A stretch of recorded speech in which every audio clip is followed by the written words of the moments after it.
Alright, hai. Selamat datang di Ruang Cerita Delano. Selamat malam semuanya. Hari ini hari Minggu tanggal 28. Gigi saya ini katanya cakep banget. Ada yang bilang putih banget. Ada yang bilang rapih banget. Teman-teman perlu tahu sekali seperti apa proses saya memiliki gigi seindah ini. Selamat malam. Hai. Selamat malam, Mas. Luar biasa, ini dia teman-teman, dokter saya cantik sekali, Dokter Gigi Devia Linda namanya. Masya Allah. Apa kabar dokter? Kabar baik, Mas Karen. Saya kangen banget sama Mas Karen ini dalam waktu sangat bersuah. Udah gak ketemu ya. Jadi malam hari ini teman-teman sudah bisa melihat seperti apa Dokter Gigi Devia yang stylish, yang gaya banget, yang cantik banget. Thank you. Di sini ada Ibu Vina, beliau adalah istri dari Kapolresta Pekanbaru yang sengaja. Hai Ibu. Ya, di sini Salam dan kenal. kita nih Dokter Gigi Devia dan juga pastinya banyak sekali teman-teman yang lain dari followersnya Dokter Gigi Devia ataupun juga Devia Dental Clinic dan juga followers saya Karen Delano. Terima kasih teman-teman sudah bergabung. Dokter, apa kabar? Selamat malam. Ceritain sedikit apa kesibukannya dokter. Lagi apa nih selama ini, boleh diceritain kesibukannya apa? Apakah sudah mulai sibuk lagi? Devia Dental Clinic sudah dibuka, gimana dokter? Jadi untuk masa pandemik awal itu memang klinik kita sempat tutup, Mas Karen. Karena memang ada anjuran dari pemerintah untuk tutup. Nah waktu itu kita memang tutup. Tapi sejak PSBB ini sudah mulai dilonggarkan, klinik kita sudah mulai aktif lagi. Tapi itu pun kita atur mulai dari penjadwalannya sampai ke penerimaan pasiennya. Ada syarat-syarat yang kita harus lakukan, baik untuk tenaga medisnya, front office kita, perawat kita, ataupun dari pihak pasiennya sendiri. Jadi banyak perubahan-perubahan protokoler yang tadinya pasien tidak ada aturan yang harus misalnya harus tahu dia riwayat dia dari mana, terus kemudian kontak dengan COVID atau tidak, terus mereka harus melakukan tes COVID juga gitu. Nah kayak gini-gini menjadi suatu hal yang baru di new normal ini, dan itu memang kita lakukan karena sesuai dengan anjuran pemerintah dan untuk kesehatan kita semua. Jadi pendaftaran kita atur banget supaya pasien itu pertama tidak bentrok di ruangan sehingga tidak secara bersamaan pasien ngumpul dalam satu ruangan. Kemudian penjadwalannya itu juga misalnya biasanya ada pengantar, sekarang tidak boleh ada pengantar kecuali anak kecil. Kalau anak kecil itu harus ada suatu pendamping. Jadi baik. protokoler. Nah, waktu semenjak PSBB sama sekali tutup, tidak melakukan penerimaan klien sama sekali atau pasien maksud saya. Ya betul sekali. Jadi pada waktu PSBB yang disarankan 19 hari itu tutup sama pemerintah, karena kenapa kita ikut tutup? Karena kita juga mencari tahu apa sih dengan ini, kan suatu hal COVID ini suatu hal yang baru, dan saya juga tahu dulu seperti apa jenis penyakit ini, walaupun sampai sekarang kita tidak tahu ini seperti apa banget, tapi kita minimal bisa mengetahui apa sih yang harus kita lakukan untuk menjaga kesehatan tim medis kita ataupun keamanan buat pasien kita. Jadi itu waktu kita untuk mencari tahu bagaimana apa yang harus kita lakukan untuk pasien-pasien kita. Protokolernya udah benar apa belum? Pada saat kita itu mencari tahu kebenaran seperti apa sih yang harusnya kita lakukan sebagai seorang medis dan teman-teman kita di klinik, itu baru kita berani melakukan buka kliniknya walaupun dengan aturan protokoler COVID ini. Karena jadi kenapa akhirnya kita melakukan juga pembukaan walaupun dengan aturan-aturan yang waktu pada saat itu masih minimal, tapi pada waktu COVID yang dilarang itu kita benar-benar berhenti karena kita mau cari tahu situasinya yang sebenarnya seperti apa. Nah pada saat itu pun sudah banyak pasien yang mengeluh, ada yang migran yang nggak sembuh-sembuh, Terus kalau migran kan nggak ketahanan dia, kasihan pasien. Terus Iya. ada juga yang mukanya ini Mas Karen, oh dia gatal-gatal kulitnya eksim, mukanya sampai timbul udah merah-merah sampai ke muka. Nah itu akhirnya pada saat itu cuma kita, yang lain tidak ada berani yang buka gitu. Kita sudah mempersiapkan protokoler yang menurut kita waktu itu sudah memadai untuk dilakukan pembukaan untuk klinik. Nah itu banyak banget pasien yang vinirnya copot juga ada, terus pasien yang Mas Karen bilang kesakitan giginya berlubang juga ada, yang sampai eksim. Ada ya? Sampai eksim mukanya sampai merah semua itu juga ada. Jadi memang pada saat pada kita tutup kita memang tidak lakukan apa-apa, tapi pada saat kita buka mereka banyak membutuhkan, akhirnya kita mengambil tindakan ya kita harus nolong mereka, karena bagaimanapun kita adalah seorang dokter yang memang diperlukan sama pasien-pasien kita, apalagi mereka dalam keadaan sakit. Akhirnya kita bukalah penjadwalan emergensi yang benar-benar khusus emergensi pada waktu itu, awal-awal daripada pada awal-awal daripada COVID masih rame-ramenya. Terus PSBB diberi aturan sama perintah bahwa rumah sakit, klinik itu boleh buka, kita baru buka, tapi khusus benar-benar kasus emergensi, Mas Karen. Jadi Devia Dental Clinic ini hanya ada di Jakarta, Mas Karen. Itu di Jalan Perumahan Taman Gandaria A, nomor 8 Gandaria. Jadi di seberangnya apartemen One Park atau di belakangnya Mall Gandaria City. Jadi gini Mas Karen, pasien kita itu alhamdulillah sudah ada dari jangankan cuma dari Indonesia, alhamdulillah dari mancanegara pun kita sudah banyak pasien dari luar, bisa dari luar itu dari Singapura. Terus saya bicara yang dari luar ya, dari Singapura, dari China, dari dari Malaysia, sama dari Italia juga ada, dari Amerika juga ada. Alhamdulillah Mas Karen, kebetulan mereka mempercayakan perawatan giginya di Devia Dental Clinic. Dan untuk dari Indonesia itu pun benar, kita pasiennya dari Sabang sampai Merauke, kita semua punya pasien dari Aceh, dari Medan, dari Padang, kota apapun di Indonesia ini kita sudah ada pasiennya, sampai ke Merauke sekalipun. Oh iya. Sekarang Timur dulu kan menjadi bagian negara kita, tapi walaupun sekarang dia sudah di luar negara kita, dia tetap melakukan treatment perawatan di Devia Dental Clinic, alhamdulillah. Oke. Saya itu asalnya dari Kota Padang. Padang itu pun di daerahnya Mas, di kota kecil, kecamatan ya, kabupaten ya. Nah itu saya nama daerah itu asal saya. Kemudian saya kuliah di Jakarta. Itu dulu saya kuliah di Universitas Mustopo Beragama, dan itu saya kebetulan sebagai staf pengajar di sana. Kemudian saya ngambil spesialis bedah mulut. Jadi kuliahnya di Mustopo ya? Ya, dulu saya staf pengajar Mas Karen. Jadi saya ada sekitar 10 tahun ngajar di Mustopo. Kemudian sebelum saya di Mustopo itu saya kuliah dulu di UI, Universitas Indonesia, ngambil spesialis bedah mulut.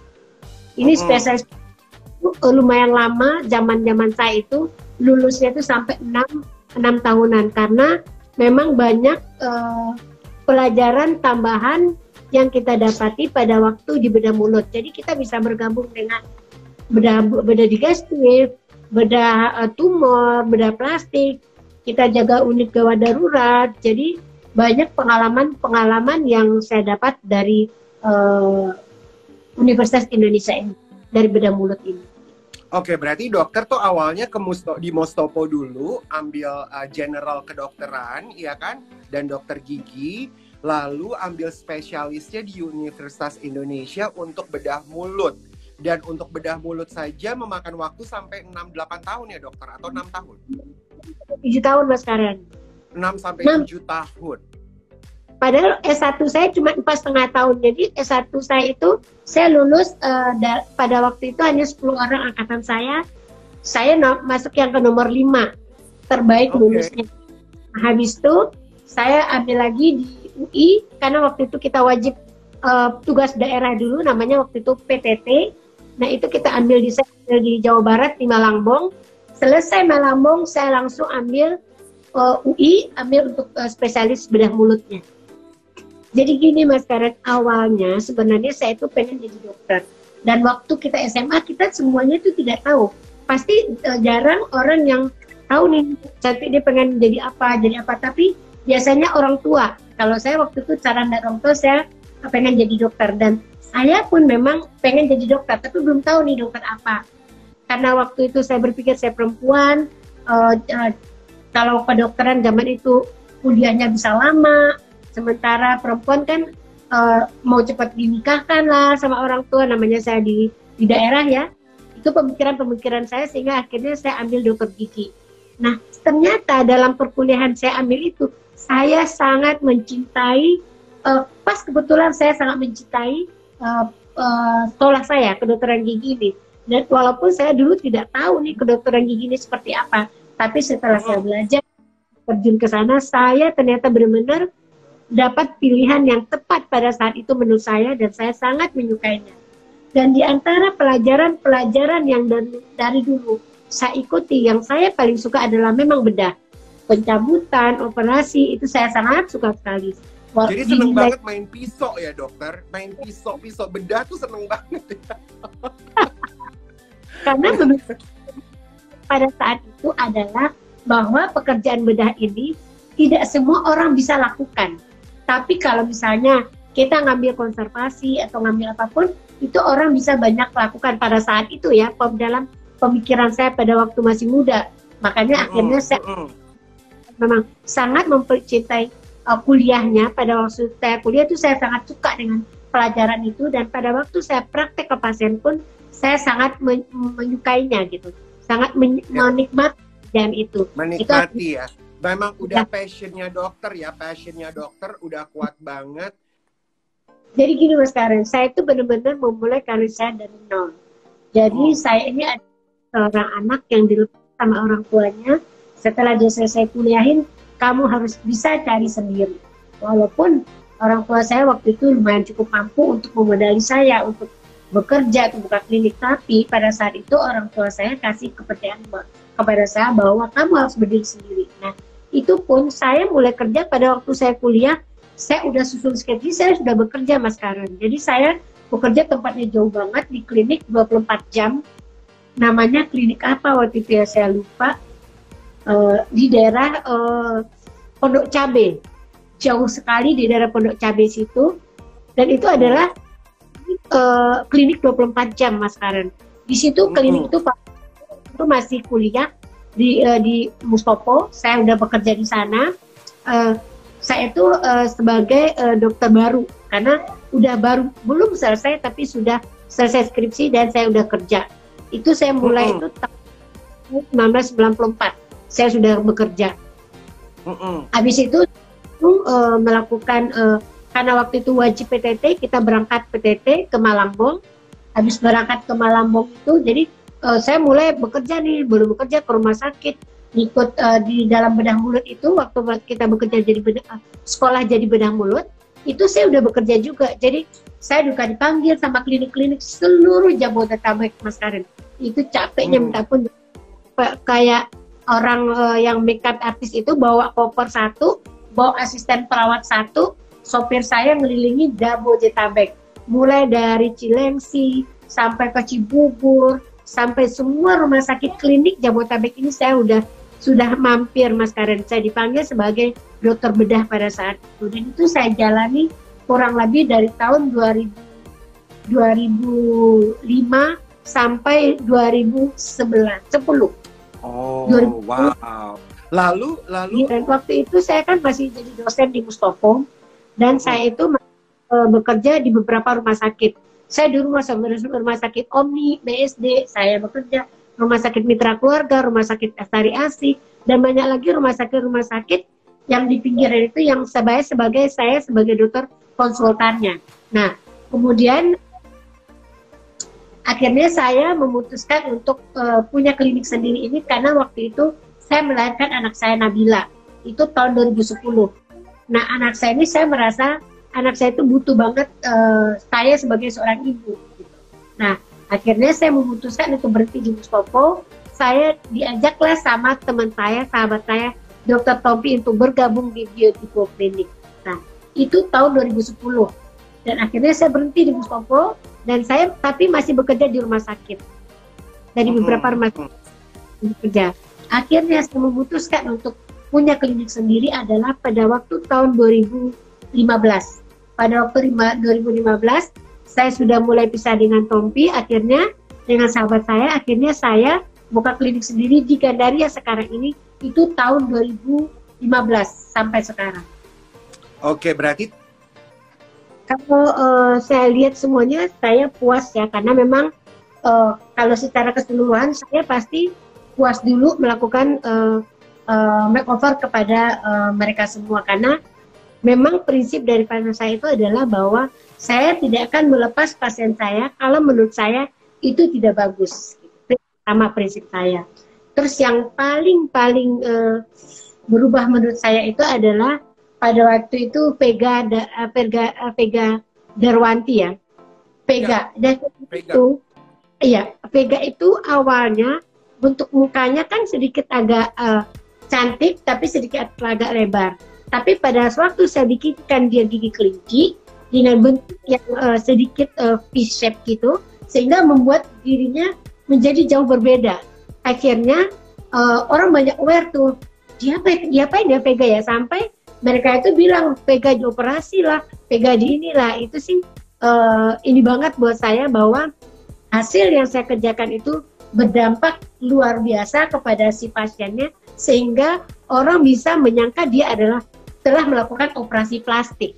Gitu Mas Karen, awal-awal dari giginya. Vega ya, berarti Vega tuh kelihatan banget ya Dok perubahannya ya. Tapi aku juga ngelihat Nindi juga perubahannya sangat luar biasa Nindi. Enggak, betul, Nindi juga besar banget perubahannya. Dulu kan Nindi itu agak besar rahangnya, tapi karena sudah kelihatan tirus, rahangnya mengecil, itu pun juga setelah dilakukan pencabutan gigi bungsunya Mas Karen. Jadi memang pencabutan gigi bungsu yang belakang itu bisa membuat mereka menjadi tambah tirus. Demikian juga sama Aurel. Aurel itu dulu kan gemuk, sampai Asanti itu susah menjawab pertanyaan-pertanyaan dari netizen-netizen yang mengatakan bahwa Asanti membawa Aurel ke dokter bedah plastik. Padahal Aurel kan masih kecil. Padahal Aurel itu hanya giginya Mas Karen. Jadi dia hanya waktu itu cuman dicabut gigi bungsunya, dibikin pinnya, itu yang bikin dia jadi tambah sangat-sangat tirus, tambah menjadi jauh lebih cantik dari yang sebelumnya. Tapi ini merupakan kebahagiaan juga buat saya, karena saya bisa merubah mereka menjadi tampak jauh lebih cantik dan sangat berbeda dari wajah yang sebelumnya. Jadi jangan hanya hahaha hihi oh iya ya hahaha gitu, deal aja gitu bisnisnya. Bisnis tuh jadi deal aja. Gimana Dok? Itu sekali, saya ingat banget waktu baru-baru ditindih sama saya, dia sama bilang, ya Allah Dok, bekas tindik ini saya membawa berkah buat saya Dok, job saya jadi banyak, jadi ini, jadi tanya Veganya sendiri.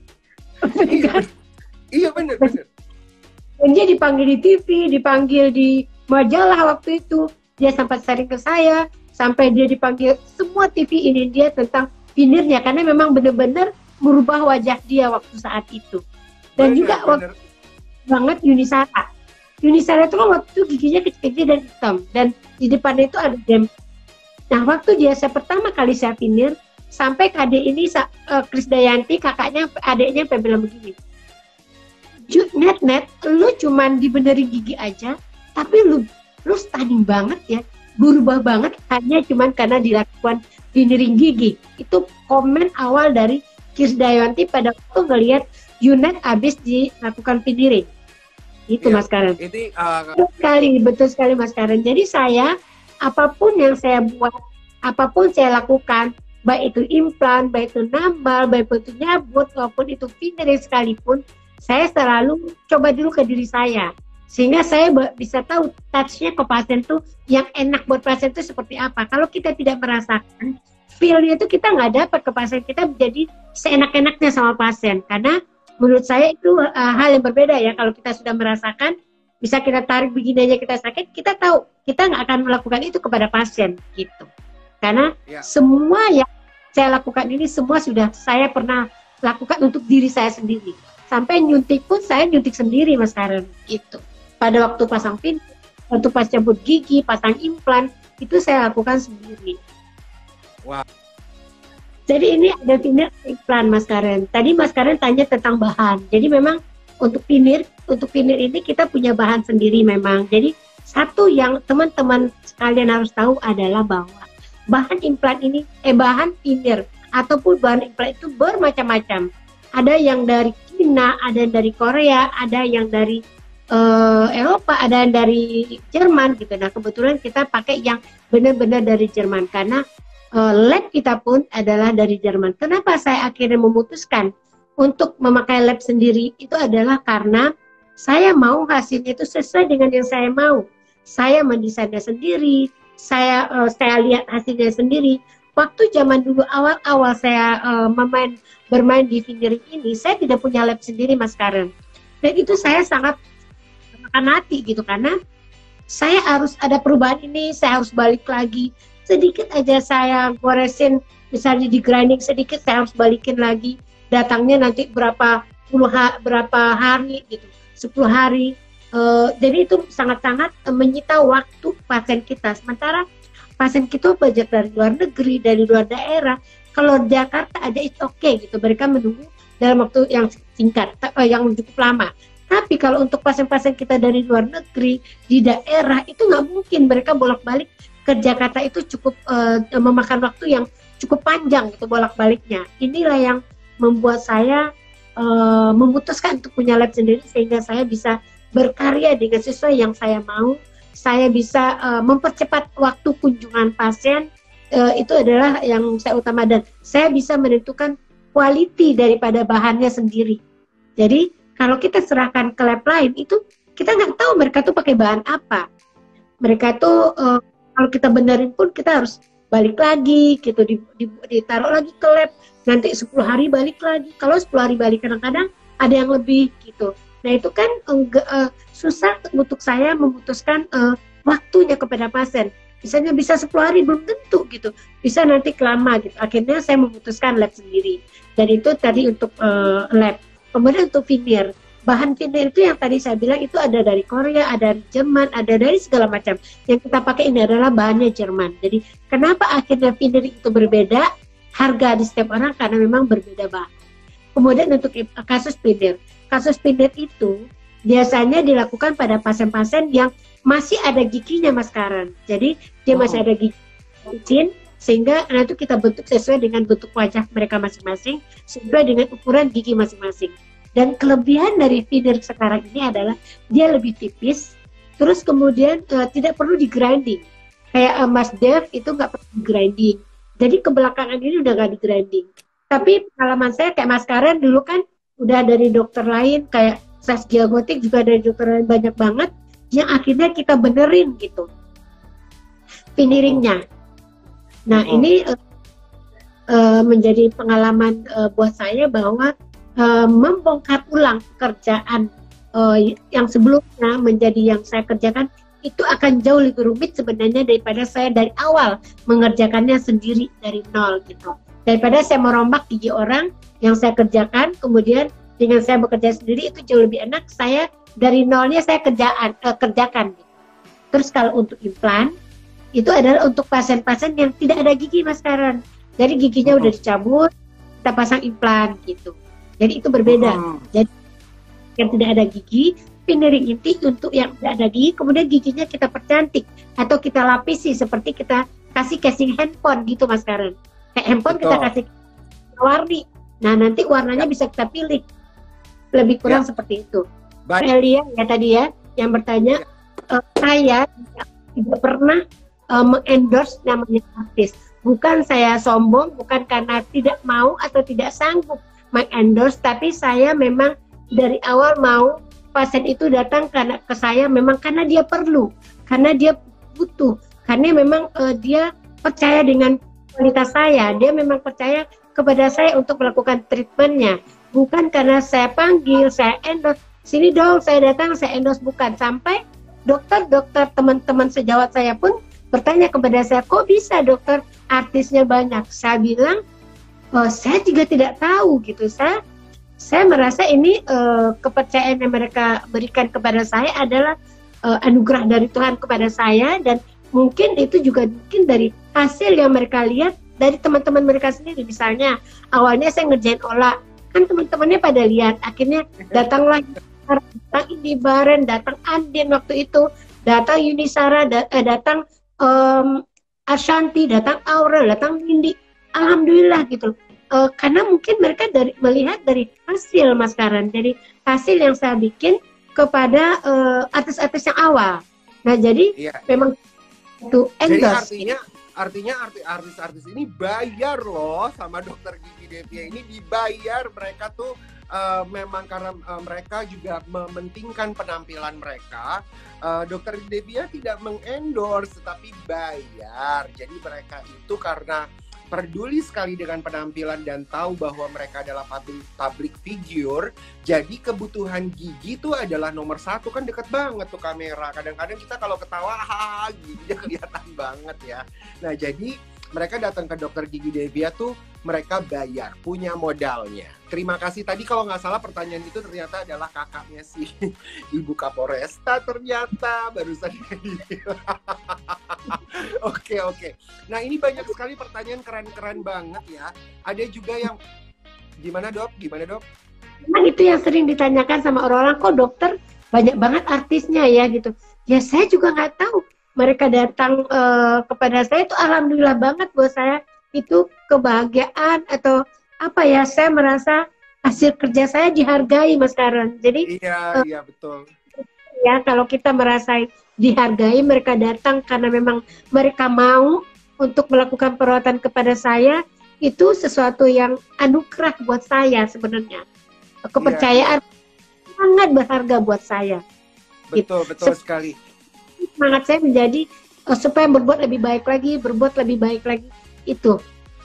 Aduh, iya benar-benar. Terima kasih ya teman-teman, banyak banget pertanyaan yang bagus-bagus sekali. Ada yang bertanya dari Lucia Lotu, dokter kalau pasang implan gigi atas dan bawah sekalian atau satu-satu dokter? Itu dokter punya banyak cerita banget tentang yang implan tuh, bahkan ada yang semua gigi loh. Sebentar lagi kita akan mendengar ya, tolong dicatat sama Mas Dharmanya yang ada di kantor bersama dengan Dokter Devia. Banyak banget pertanyaannya you guys, di sini bagus-bagus banget. Terus ada yang bertanya dari Susi Davina, Susi_Davina_Tasya bertanya, berbahayakah pasang implan itu? Dan lalu efek negatifnya apa kalau implan? Coba 2 pertanyaan dulu itu deh, dokter. Pertanyaan yang pertama tuh, bisa nggak kalau gigi semuanya langsung sekaligus dipasang implan? Atau harus satu-satu? Dan efek sampingnya apa? Ada nggak efeknya? Jadi ini dulu yang saya harus jelaskan Mas Karen, yang teman-teman sekalian harus tahu. Saya adalah basicnya adalah bedah mulut. Dan saya itu subspesialisnya itu lebih ke dental implan. Saya tuh ngambil implan sampai ke Harvard University Mas Karen untuk menambah ilmu saya gitu. Karena memang saya dulu dan sampai sekarang pun jadi staf pengajar implan, sehingga di belakang nama saya itu ada gelarnya visit. Visit itu adalah orang yang pakarnya implan lah istilahnya. Jadi ada gelar saya di situ seperti pakarnya implan gitu. Visit. Makanya ada Devia Linda Visit. Itu ada tesnya, ada kuliahnya, harus kita melakukan berapa ratus pasang implan dulu baru dapat gelar itu. Itu yang pertama.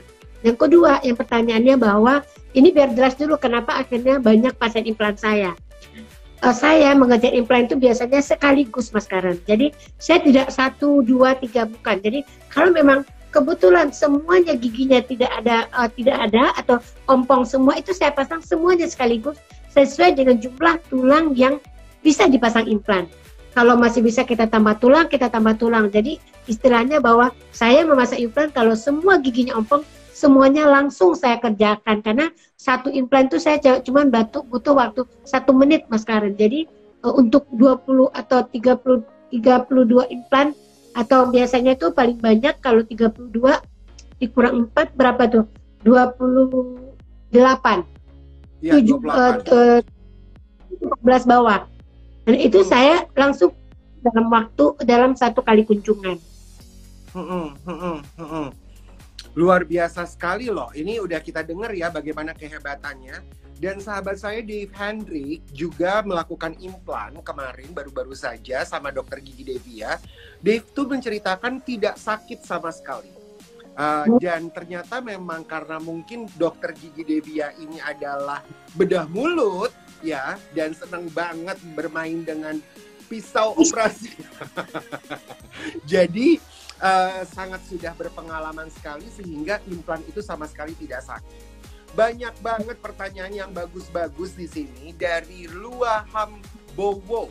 Lua Hambowo, O-nya 2. Dia bertanya, "Dok, kalau implan itu bisa dibuka kapan saja seperti gigi palsu? Biasanya sepertinya ada yang permanen. Dan kalau veneer warnanya bisa berubah nggak kalau sudah lama?" Jadi ada 2 pertanyaan. Kalau di implan itu tuh bisa dicabut, bisa dibuka nggak sih seperti gigi palsu? Dan kalau veneer itu berubah nggak warnanya? Jadi saya jawab pertanyaan dulu. Yang pertama, dibilang implan itu bisa dicabut nggak? Implan itu tidak bisa dicabut. Kadang-kadang pertanyaannya, "Dok, kalau saya meninggal itu nanti implan dicabut nggak?" Tidak sama sekali, karena implan itu adalah fungsinya pengganti gigi asli.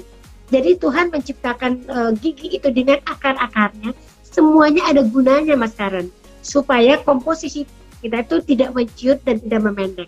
Nah, salah satu gigi palsu yang bisa menggantikan fungsi gigi asli hanya implan. Jadi kalau dibilang ini harus dicabut pada waktu dia meninggal, tidak sama sekali, karena dia memang kayak gigi kita ada akarnya. Masa gigi ada akarnya kita cabut? Ya enggak sama sekali. Veneer yang bisa berubah, kalau di kita, veneernya itu adalah bebas banget, jadi tidak berubah sampai kapanpun. Karena ini dulu kita kan punya dari tahun 2010 kita main veneer itu berbeda, sangat jauh berbeda dengan veneer yang sekarang. Karena yang sekarang ini ada lapisan coatingnya, sehingga apapun perubahan, karena namanya kita ngelem ya Mas Karen, kita ngelem veneer, dilem ke gigi itu kan ada lemnya. Nah, lemnya itu nanti ada proses kimia kan dia berubah warna. Nah, itu nanti pada veneer yang lama itu dia membayang, sehingga veneer ini seperti berubah warna, padahal veneer ini tidak berubah warna. Kalau sekarang veneer itu ada lapisan coatingnya, jadi perubahan apapun yang terjadi di dalam pada perubahan pada lemnya tidak akan membayang sampai kapanpun ke mulut. Jadi istilahnya veneer yang kita pakai ini tidak akan berubah atau turun warna. Gigi beda, oke? Nah, juga ada habis dari tukang gigi, ada yang dari mana. Ivan Gunawan itu sang mega bintang itu udah 3 kali ganti gigi ya. Yang keempat ke saya loh Mas Karen. Akhirnya dia balik ke tetap. Itulah maksud saya ya. Kita ini semuanya memang harus benar-benar apapun treatmentnya, apapun perawatannya, apapun so far apapun yang kita akan beli, carilah yang tepat, yang sesuai dengan apa yang kita mau. Kalau kita maunya bagus, kita maunya awet, ya emang itu berbeda gitu. Kalau maunya, karena saya sering ditanya sama pasien-pasien saya, "Dok, kenapa dokter tidak pakai yang indirect, yang pakai yang direct?" Saya bilang, saya tidak menyukai yang hasilnya, yang bahannya yang kurang, karena kalau saya terima pun sebenarnya buat saya menguntungkan Mas Karan. Begitu banyak pasien yang minta di direct veneer sama saya, dan saya yakin hasil saya juga jauh lebih bagus, tapi kepuasan saya itu berbeda. Saya melihat hasilnya nanti menguning, terus dia gampang pecah, dan dia juga menyerap kotoran jadi bau. Itu hati nuraninya kurang pas gitu kalau saya. Jadi saya tidak yang direct seperti itu Mas Karan, karena kalau kita tidak cukup, nggak usah maksain diri daripada masang yang kualitas bahannya yang malah merusak kesehatan gigi sendiri, bisa jadi bau, berubah warna. Itu kan bukan jadi cantik. Tujuan kita apa sih? Makanya kita harus tahu tujuan kita mau veneering itu apa, untuk cantik, bukan untuk menjadi aneh, bukan untuk menjadi gaya-gayaan terus tapi bau. Cuma putih doang, cuma karena putih doang gitu ya Dok? Nah, estetiknya tidak dapat. Itu untuk apa? Lebih sehat gigi asli sendiri. Daripada Ya. pasang veneer yang mendingan nggak usah. Gigi asli yang diciptakan Tuhan itu jauh lebih sehat daripada pahan yang asal gitu loh. Kalau saya Mas Karen bisa menyarankan semua pasien-pasien saya yang minta dia lakukan direct datang ke saya bilang udah gigi asli kamu jauh lebih bagus, jauh lebih sehat, pertahankan ini, gak usah pakai veneer gitu. Saya lebih begitu. Tapi memang pengalaman itu sangat berharga Mas Karen. Pengalaman itu tidak bisa diganti juga dengan uang. Karena pengalaman itu yang mengasah kita semakin hari semakin baik. Karena saya selalu belajar dari pengalaman. Begini ternyata kurang ya, harus saya begini. Bahan ini kenapa dulu saya berganti terus bahannya sehingga pasien saya yang lama-lama dari tahun 2010 bahannya sekarang udah beda saya bilang. Kok dokter beda? Ya beda kalau saya tidak melakukan perubahan. Mau jadi apa saya gitu? Saya mau mencari supaya pasien saya ini, saya berharap pasien yang saya pasang veneer ini adalah seumur hidupnya dia tetap bagus veneernya walaupun saya sudah tidak ada. Itu cita-cita. Luar biasa, keren banget informasi yang diberikan sama Dokter Devi ya. Mudah-mudahan terjawab. Kalau teman-teman begitu banyak, aku percaya pasti teman-teman punya begitu banyak pertanyaan. Kalau udah ngomongin tentang kesehatan gigi, udah bicara tentang veneer, cabut gigi, apalah segala, pasti banyak banget pertanyaannya. Teman-teman bisa langsung DM ke Instagramnya Dokter Gigi Devia atau langsung ke Devia Dental Clinic, yaitu @devia_dental clinic. Tentunya teman-teman akan dilayani dengan pertanyaan-pertanyaan yang teman-teman mau bertanya ya, karena bagus banget pertanyaannya di sini. Di sini juga dengan orang yang sama kayaknya dia ngikutin banget tuh, bagus banget pertanyaannya. Dia menanyakan, dok mau tanya satu lagi, kalau sudah diimplan atau veneer bagaimana perawatannya sehari-hari, apakah ada sikat gigi khusus? Nah itu juga yang dialami sama saya tuh. Kalau saya kan orangnya juga agak cuek, tapi kalau saya tuh karena dokter sudah mengajarkan gigi, kalau sikat gigi itu yang benar atas bawah loh, ternyata bukan begini. Jadi dan kita nggak boleh pakai sikat gigi yang terlalu strong, kalau itu bisa membuat gusi berdarah. Nah jadi kalau saya pakai yang biasanya kalau beli sikat gigi ada yang soft, super soft kalau nggak salah, sama yang strong. Kalau saya belinya yang soft. Jadi saya kalau sikat gigi kayak gini. Tapi Dokter Gigi Devia coba ceritain deh, perawatannya apa setelah di veneer itu kayak apa dok? Yang harus dilakukan? Setelah veneer ataupun implan itu tidak ada perawatan khusus Mas Karen. Perawatannya itu sama perawatan gigi asli kita. Kita melakukan apa ya, sikat gigi. Cuma caranya sekarang sikat gigi harus lebih maksimal supaya gusinya harus terpikat dan ada caranya menyikat gigi. Nanti biasanya kita ajarkan juga berkali-kali. Setiap pasien kontrol, setiap Mas Karen kontrol pun saya selalu mengingatkan cara sikat gigi. Kemudian jangan juga lupa dental floss setiap malam sebelum tidur. Atau sekarang udah ada namanya spray apa namanya? Waterpick, itu dia tinggal disemprot ke gigi sehingga kotoran yang ada di dalam gigi itu akan keluar semua. Waterpick. Saya mau dong, itu mau beli itu Waterpick itu ya. Ya, dia sampai ke dalam gusi, sampai ke celah-celah gigi itu bisa keluar kotorannya Mas Karen. Gitu. Jadi Dokter Gigi Devia ini biasanya mengajarkan kepada pasiennya dalam kasus apapun.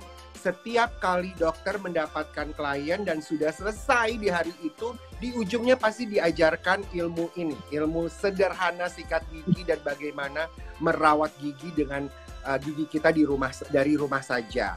Nah ini ada pertanyaan juga, ini yang terakhir ya teman-teman. Ini teman-teman ada satu pertanyaan dari Alt FSFR.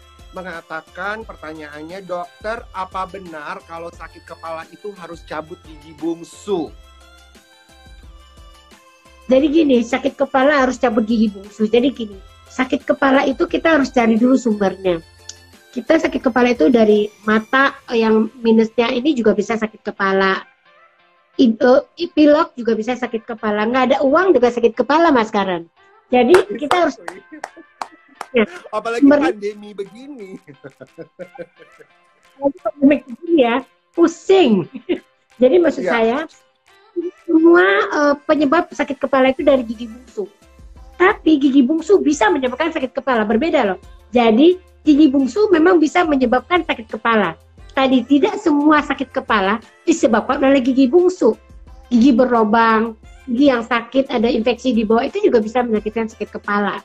Bisa migrain, bisa segala macam. Jadi cari tahu dulu sumbernya, apa benar gigi bungsu yang menyebabkan penyebab pusingnya atau bukan. Kemudian baru kita lakukan eksekusi. Kalau memang kontrol ke dokter, nanti dokter akan tahu, akan menyarankan, oh iya ini penyebabnya adalah gigi bungsu. Dieksekusi gigi bungsunya sama dokter. Tapi tadi saya bilang bahwa tidak semua sakit kepala disebabkan oleh gigi bungsu, tapi gigi bungsu bisa menyebabkan sakit kepala. Jadi untuk melakukan kita harus kontrol ke dokter. Nanti dokter yang menjawab semuanya. Oh ya ini benar gigi bungsunya, gigi bungsu Anda harus cabut. Tapi yang tahu, satu yang saya informasikan di sini bahwa gigi bungsu itu kalau posisinya terbenam di dalam mulut dalam waktu, gigi bungsu itu usianya tumbuh kan umur 17 sampai 17 tahun itu udah mulai tumbuh Mas Karen. Kalau di atas 20 gigi bungsunya tidak tumbuh, berarti dia ada kelainan sehingga tidak akan tumbuh, sampai tumbuh pun tidak akan tumbuh. Jadi saran dari saya adalah cabut gigi bungsu itu karena tidak ada manfaatnya dalam rongga mulut, tapi sangat daratnya. Jadi dia bisa menyebabkan karies di gigi sebelahnya, dia menyebabkan bisa mendorong gigi ke depan sehingga terjadi crowding di gigi depan, seperti si Maruli itu juga, Maruli, Tompi, gigi depan itu crowding karena dorongan dari gigi belakang. Dan kita cabut gigi bungsunya setelah crowdingnya itu tambah parah gitu. Harusnya dia dicabut dulu supaya gigi, ini informasi ya, informasi edukasi buat semua pasien, klien-klien atau sahabat-sahabat sekalian yang nonton ini, bahwa gigi bungsu itu tidak ada gunanya di rongga mulut, tapi banyak menyebabkan mudaratnya. Bisa menyebabkan gigi kita karies, bisa menyebabkan infeksi, bisa menyebabkan yang tadi bilang pusing sampai sakit kepala, sampai kuping, bisa menyebabkan crowding gigi depan gitu. Jadi lebih banyak mudaratnya daripada kalau di dalam mulut pun dia tidak ada fungsinya. Dia tidak dipakai juga untuk berfungsi, apalagi untuk yang ada di dalam sama sekali gitu. Jadi saran saya gigi itu pada waktu muda. Kenapa saya saran pada waktu muda? Karena kalau dia tidak ada satu dokter pun yang tahu kapan dia akan menimbulkan sakit atau kapan dia akan menimbulkan infeksi.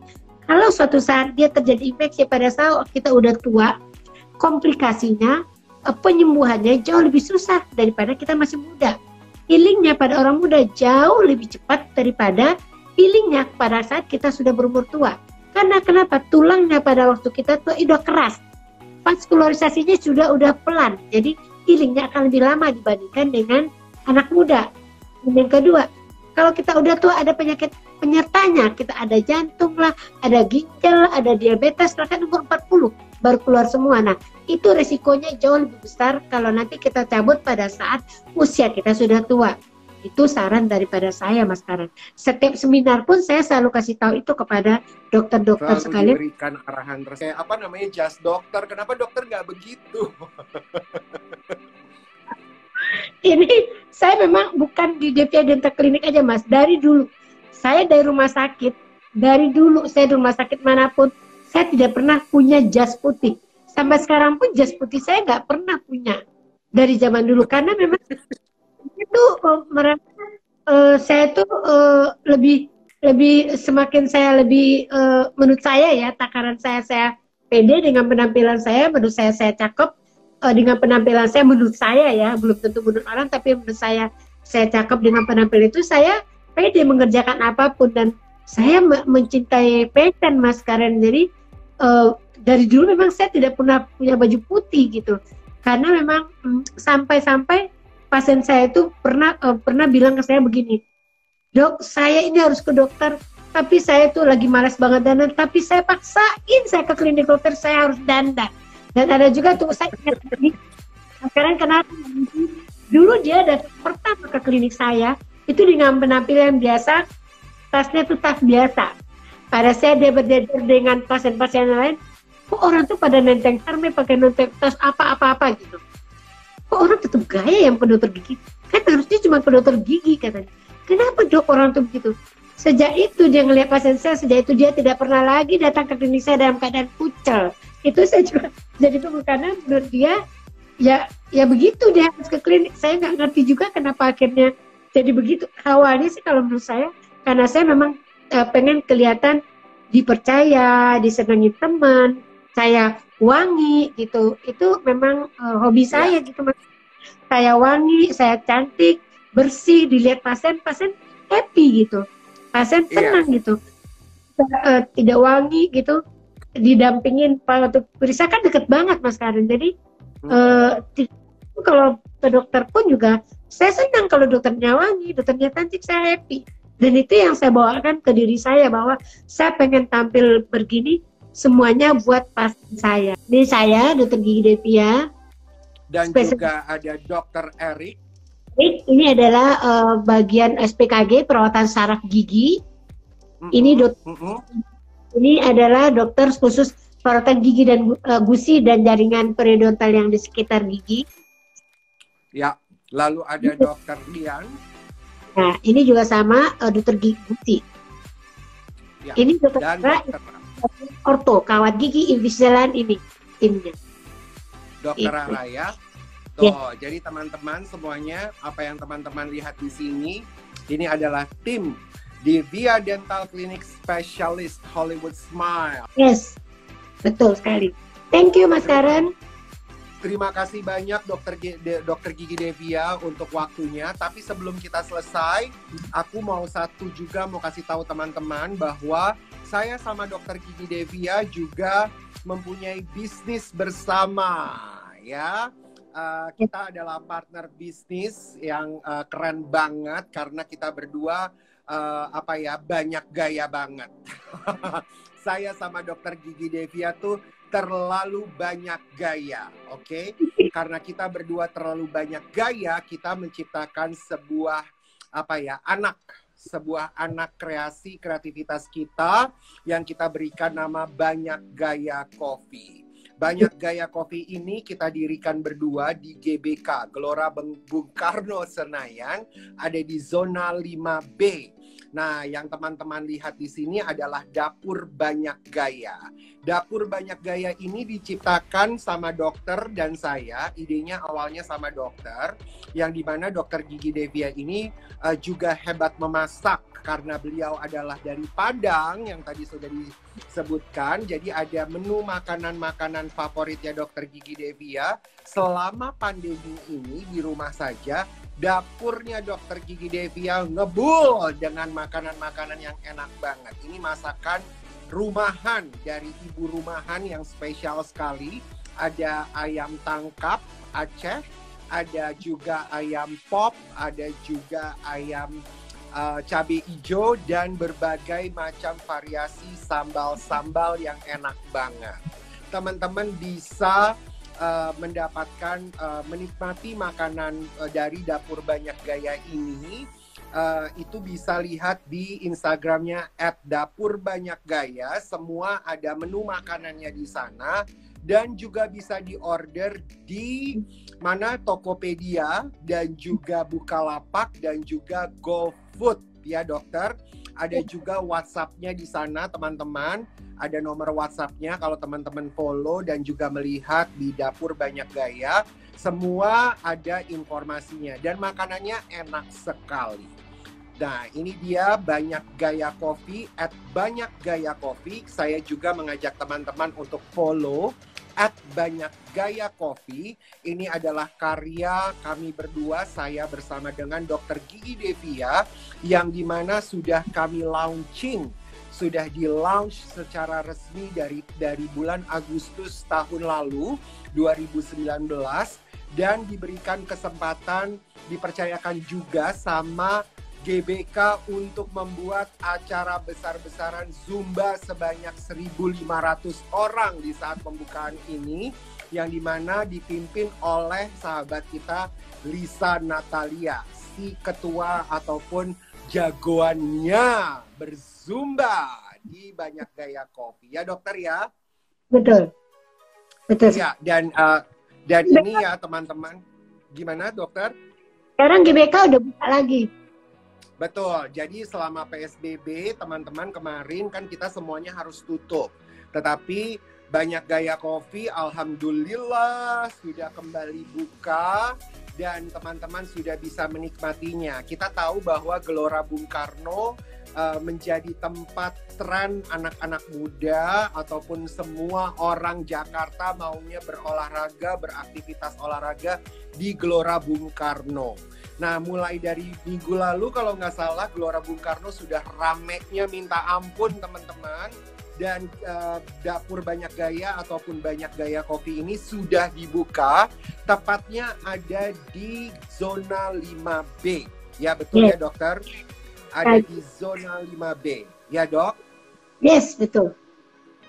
Ada yang dokter mau sampaikan nggak tentang Banyak Gaya Coffee ini? Ini luar biasa sekali. Kita tuh seneng banget punya project bareng sama dokter Gigi Devia. Ini sebenarnya adalah hasil dari persahabatan saya sama dokter Gigi Devia. Jadi persahabatan kita dibuahkan anak ya dokter? Yes, betul sekali. Jadi ide dari buka Banyak Gaya Coffee ini adalah idenya Mas Karen sebenarnya. Dia pengen banget punya kafe yang gaul. Dia kan anak muda sekali ya, keren, berkacamata. Jelas saya juga berkacamata, sehingga kita kasih brandnya.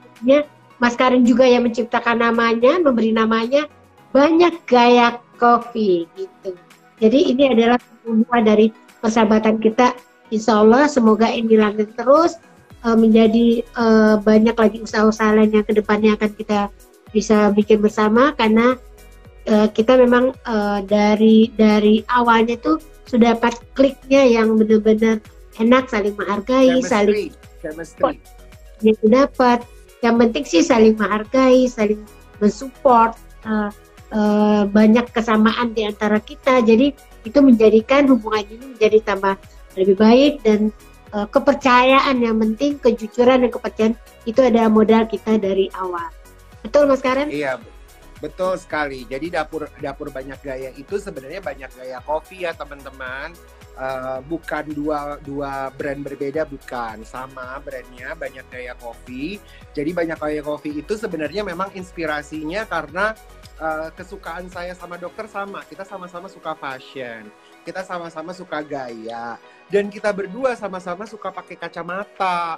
Nah makanya kenapa logonya ini kacamata. Padahal logonya dia tuh adalah cangkir. 2 cangkir kopi yang disatukan. Nah jadinya kelihatannya kacamata gitu loh. Jadi idenya tuh sebenarnya sederhana aja, tetapi tetap mau menginfluence teman-teman semuanya. Selain seneng kopi, selain suka nongkrong minum kopi, tapi tetap harus bergaya. Karena saya sama dokter banyak gaya banget, jadi ya udah deh kita bikin Banyak Gaya Coffee. Bener ya dok? Saya senang banget sudah diundang Mas Karen di acara di Ruang Cerita Delano ini. Terima kasih diajak ikut sharing. Semoga apa yang kita berikan malam ini bermanfaat buat semua orang, terutama follower-follower yang Mas Karen dan saya ikutin dari awal sampai akhir. Amin. Amin, amin, amin, amin, amin. Dapur Banyak Gaya Coffee semua teman-teman bisa nikmati. Tentunya kalau senang berolahraga di GBK, mampir ayo ke Banyak Gaya Coffee. Ada makanan, tentunya kopinya es kopi Banyak Gaya yang paling favorit dan banyak sekali peminatnya untuk mereka menikmatinya ya dok ya. Bener gak? Kopinya the best banget kita punya. Kopinya best banget. Ya, jadi saya juga termasuk orang yang pecinta kopi, tapi selama ini saya muter ya kopi ini the best menurut saya. Iya betul. Teman saya di Insert yaitu Nadia Mulia, dia adalah host Insert. Kemarin waktu di saat kita PSBB di rumah saja, dia tuh telepon saya khusus, dia bilang gini, gila Ren, dari semua kedai kopi yang jual dengan harga murah seperti kita, paling enak katanya punyanya Banyak Gaya Coffee. Jadi dia langsung gini, gila gue seneng banget pada akhirnya mendapatkan kedai kopi yang instantly gue bisa pesan dan gue bisa nikmatinya.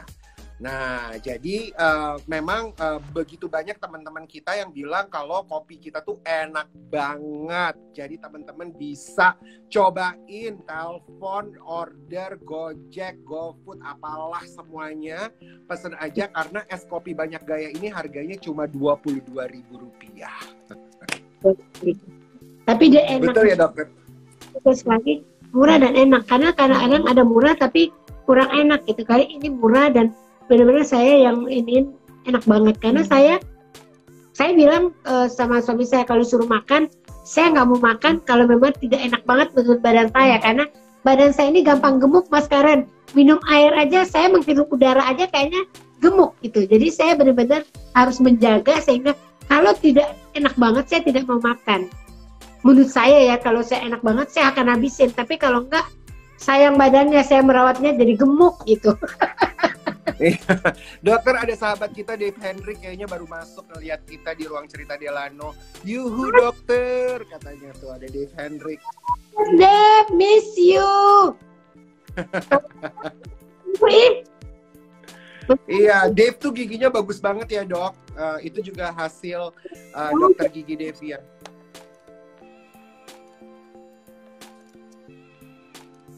Keren banget, apa namanya, giginya Dave keren banget. Pokoknya kalau teman-teman mau lihat giginya Dave Hendrik, karyanya dokter Devia, pergi aja ngeliat di sosial medianya, Instagramnya Dave Hendrik. Itu giginya cakep-cakep banget. Oke dokter gigi Devia, terima kasih banyak udah ngobrol-ngobrol, meluangkan waktu ilmunya tentang veneer dan implan dan kesehatan gigi. Terima kasih banyak. Dan juga yang paling keren adalah hadiah giveaway yang dikasih sama dokter gigi Devia buat teman-teman yang sudah berpartisipasi. Pertanyaannya keren-keren banget. Kalian beruntung mendapatkan Rp200.000 masing-masing sebanyak 10 orang. Ada voucher, gratis cabut gigi, gratis tambal gigi. Keren banget. Thank you ya dokter. Thank you Mas Karen, sama-sama. Thank you juga semua yang udah mengikuti ruang cerita Delano ini dari tadi, dari awal sampai akhir. Thank you semuanya, supportnya, partisipasi, keikutsertaannya. Terima kasih semuanya. Terima kasih dokter. Salam buat Pak Arvin. Salam buat Pak Arvin, Nabila, Adit, dan juga tim dari Devia Dental Clinic. Semua dokter-dokter yang ada di Devia Dental Clinic. Salam sehat, selalu sehat. God bless you. Oke. Thank you Mas Karen. Thank you bye-bye. dokter. Love you, bye-bye. Bye.